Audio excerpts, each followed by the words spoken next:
a little something different. And since we have a little holiday coming up, I thought I would talk to you about egg dyeing versus buying real estate and to decide if those are similar practices and techniques or dissimilar. So that's what I'm going to do today. So I'm looking forward to sharing this with you. So basically, you're probably wondering, if you don't know anything about either of those, how would you start either of those processes? You might go on the internet and try and find how to start either buying a house or dyeing eggs, or you might find an expert that knows both of those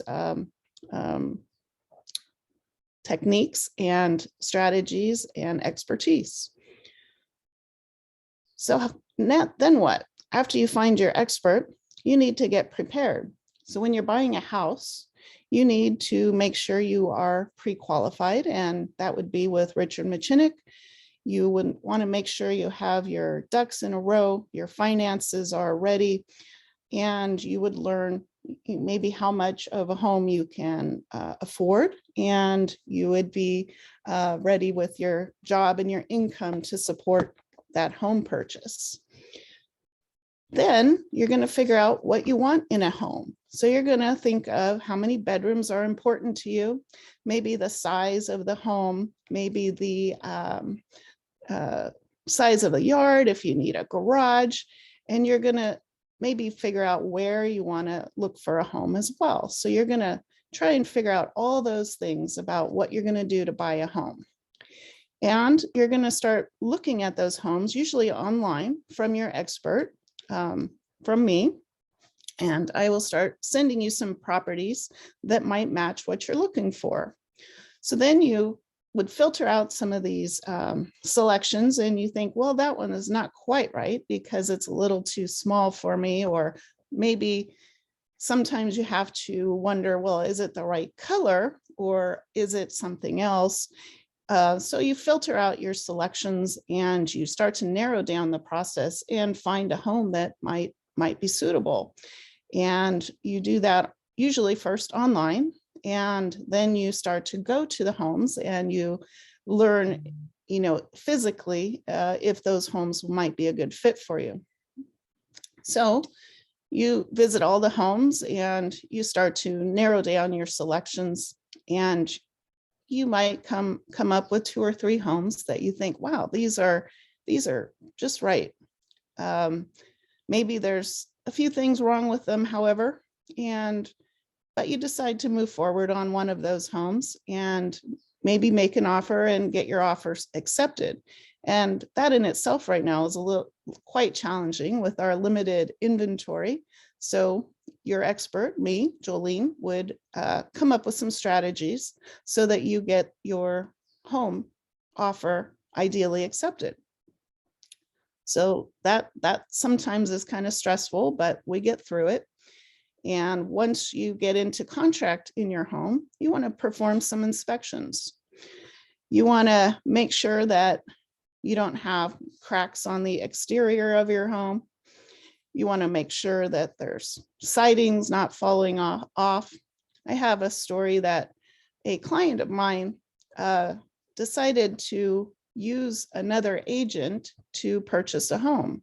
And this was a relative, a friend, and the relative and friend convinced my client to not opt for an inspection contingency. And they really wanted to get the home, and they were worried that she might not have her offer accepted if they had an inspection contingency on there. And when you have an inspection contingency, you find everything out you want about the home.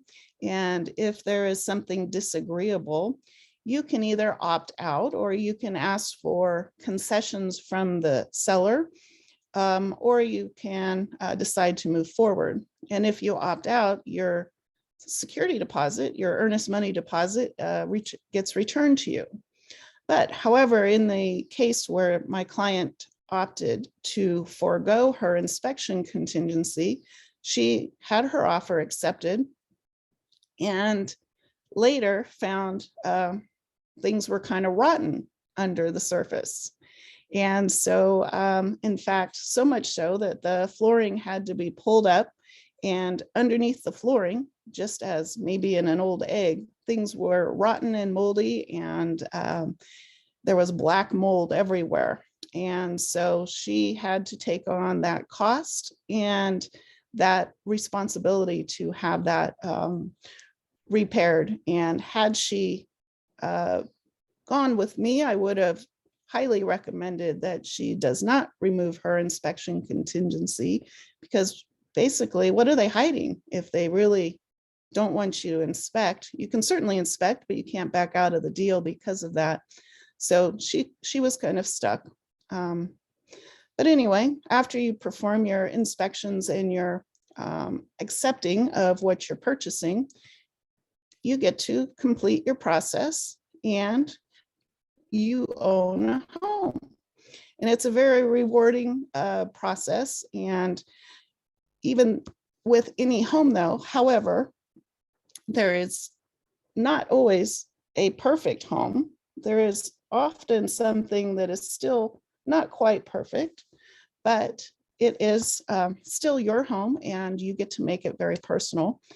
I had one experience where somebody basically found their perfect home, and that was Miss Shelley Englert.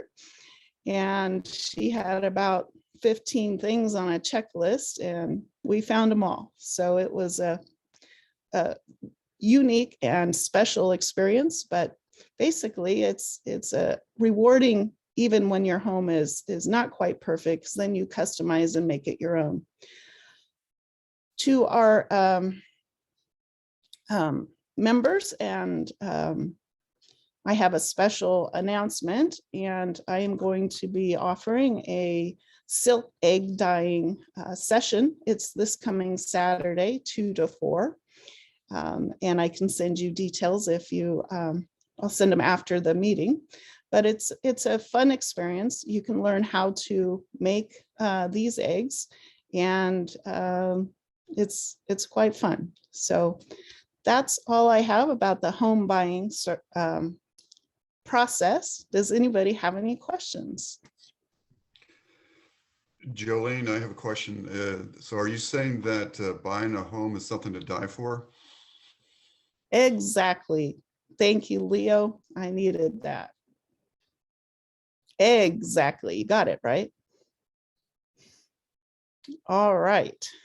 That was extraordinary. More egg jokes. Okay. So now we're going to have our referrals and testimonials section. And this is where we learn from